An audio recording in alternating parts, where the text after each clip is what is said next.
밤하늘을 찌르는 초고층 빌딩, 금빛 네온 사인 아래 끝없이 이어진 쇼핑거리. 세계 금융의 심장, 홍콩. 하지만 이 화려한 도시의 그림자는 생각보다 훨씬 어둡습니다. 2023년 한 통계가 전 세계를 충격에 빠뜨렸습니다. 홍콩이 16년 연속 세계에서 가장 집값이 비싼 도시로 선정된 거예요. 뉴욕, 런던, 전부 홍콩의 상대가 되지 못했습니다.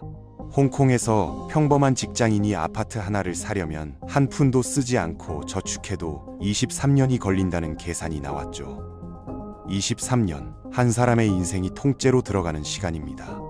그런데 더 충격적인 건 이건 단지 부동산의 문제가 아니라는 겁니다. 홍콩은 1인당 GDP 5만 달러, 세계에서 손꼽히는 부유한 도시입니다. 초호화 요트가 떠 있고 초고액 자산가 밀도도 세계 최고 수준이죠. 하지만 그 아래엔 전혀 다른 세상이 있습니다. 4명 중 1명이 빈곤선 이하에서 살고 수십만 명이 케이지 홈이라 불리는 철창 같은 방에서 잠을 잡니다.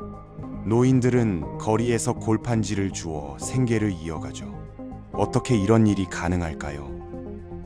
부의 천국이라 불리던 이 도시는 언제부터 불평등의 지옥도로 변한 걸까요? 수십 년 전 홍콩은 인류 역사상 가장 대담한 실험을 시작했습니다.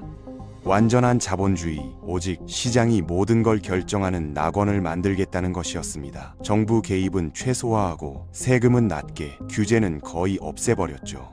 그 결과 세계에서 가장 부유한 도시이자 엄청난 빈곤이 공존하는 가장 잔인한 도시가 동시에 만들어졌습니다. 오늘 우리는 그 실험의 결과를 마주합니다. 홍콩, 완전한 자본주의가 만들어낸 디스토피아. 먼저 홍콩의 주택 문제부터 봐야 합니다. 케이지 홈이라는 게 뭔지 아시나요? 공식 명칭은 세분화된 아파트인데요. 일반 아파트를 불법으로 쪼개고 쪼개서 만든 초소형 주거 공간이에요. 얼마나 작은지 비교해 볼까요? 도쿄의 평균 아파트는 대략 60m 정도입니다. 뉴욕도 비슷하죠. 파리는 조금 작아서 50제곱미터 정도고요. 그럼 홍콩은요?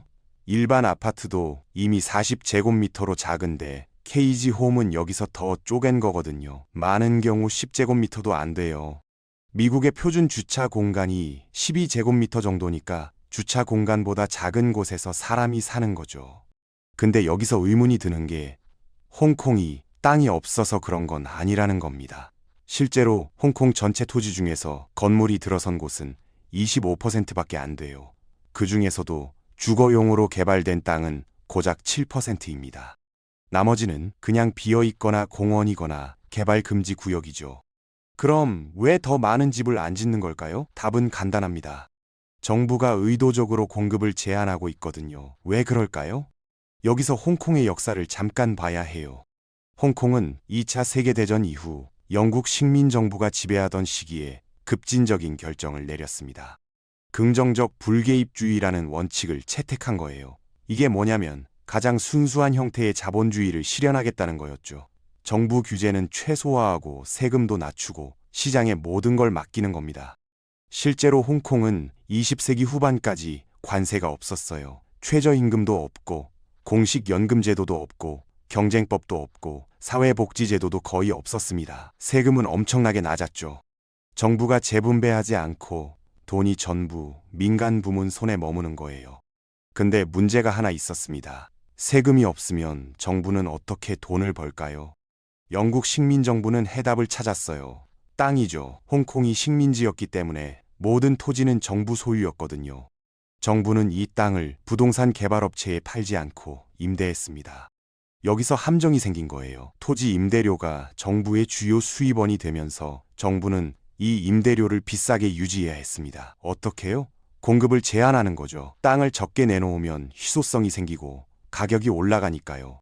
부동산 개발업체들도 이 시스템에서 엄청난 혜택을 받았습니다. 공급이 제한되어 있으니까 그들이 짓는 건 뭐든 비싸게 팔 수 있었거든요. 경쟁이 없는 거예요. 시장을 독점하는 거나 마찬가지죠.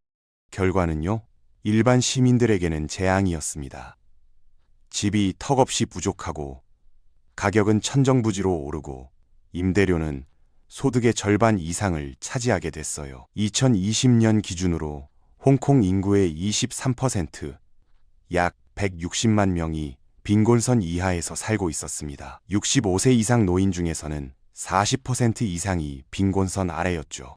그래서 골판지 할머니들이 생겨난 겁니다. 도시 곳곳에서 골판지 상자를 모으는 노인들 본 적 있으시죠? 재활용업체에 팔아서 겨우 몇 푼 받는 거예요. 그게 그들이 할 수 있는 유일한 일이거든요. 연금도 없고 사회복지도 없으니까요. 더 심각한 건 상황이 나아지기는커녕 점점 악화되고 있다는 겁니다. 빈곤율은 1980년대 이후 거의 2배가 됐어요. 실업률은 낮고 경제는 성장하는데 왜 가난한 사람은 늘어나는 걸까요? 답은 불평등에 있습니다. 홍콩은 세계에서 가장 부유한 도시 중 하나지만 그 부가 극도로 불평등하게 분배되어 있거든요. 이것도 우연이 아니에요. 의도된 결과죠. 홍콩은 1950년대에 산업화의 물결을 탔습니다. 특히 섬유 제조업이 폭발적으로 성장했어요.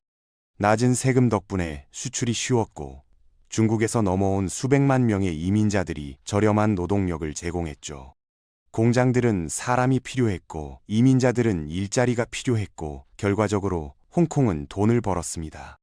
근데 1970년대 후반에 모든 게 바뀌었어요. 중국에서 마오쩌둥이 사망하고 새로운 지도자가 들어서면서 경제개혁을 시작한 겁니다. 이전에 고립되어 있던 중국이 세계의 문을 열기 시작한 거죠. 홍콩에게는 엄청난 기회였습니다. 낮은 세금에 영어를 쓰고 자본주의 문화가 있고 영국의 일부였던 홍콩은 중국으로 들어가는 자연스러운 관문이 된 거예요. 서구 기업들이 중국에 투자하려면 홍콩을 거쳐야 했죠. 이게 홍콩 경제를 완전히 바꿔놨습니다. 제조업은 점점 사라지기 시작했어요. 대신 금융과 상업 서비스 산업이 폭발적으로 성장했죠. 이 분야는 고부가 가치의 고소득이었지만 문제가 있었습니다. 일자리가 훨씬 적었거든요. 공장에서 일하던 수십만 명의 노동자들은요, 갑자기 일자리를 잃었어요. 금융 분야의 고소득 일자리를 구할 자격도 없었죠. 결국 그들은 저임금 서비스직으로 밀려났습니다. 세계에서 가장 비싼 도시에서 올라갈 전망도 없이 형편없는 급여를 받으며 살아가게 된 거죠. 정부는 이들을 도와주지 않았어요. 불개입주의 원칙 때문이죠. 정부의 역할은 부를 창출하는 걸 돕는 거지 재분배하는 게 아니라고 생각했거든요. 개인의 책임을 강조하면서 시장에 개입하기를 거부했습니다. 근데 여기서 모순이 드러납니다. 홍콩이 기업가 정신의 땅이라고 주장하지만 실제로는 경쟁 환경이 전혀 공평하지 않았거든요. 홍콩 경제는 소수의 가문 일족이 통제하고 있었어요. 이들은 식민지 시대부터 권력을 쥐고 있던 가문들이죠. 이 가문들은 해운, 건설, 부동산, 공익사업 같은 핵심 산업에서 독점을 확립했습니다. 영향력이 너무 커서 이들의 이익에 반하는 사업을 시작하는 건 거의 불가능해요.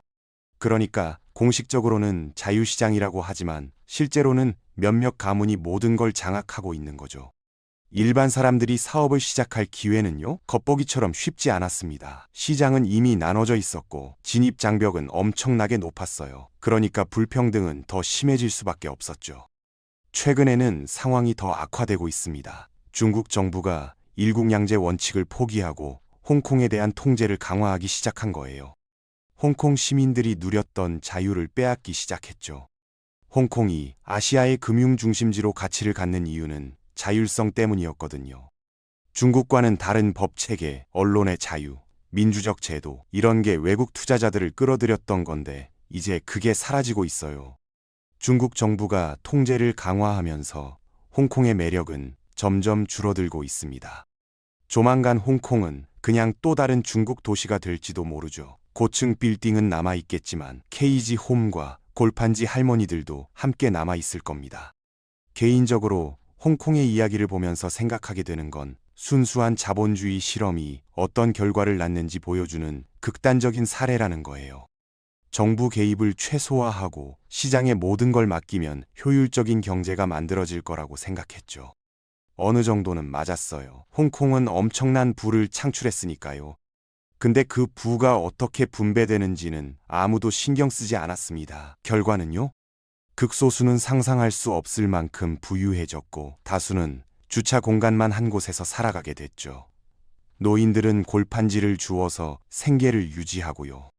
홍콩 정부는 토지 공급을 제한해서 집값을 비싸게 유지하고 그걸로 수입을 얻었습니다.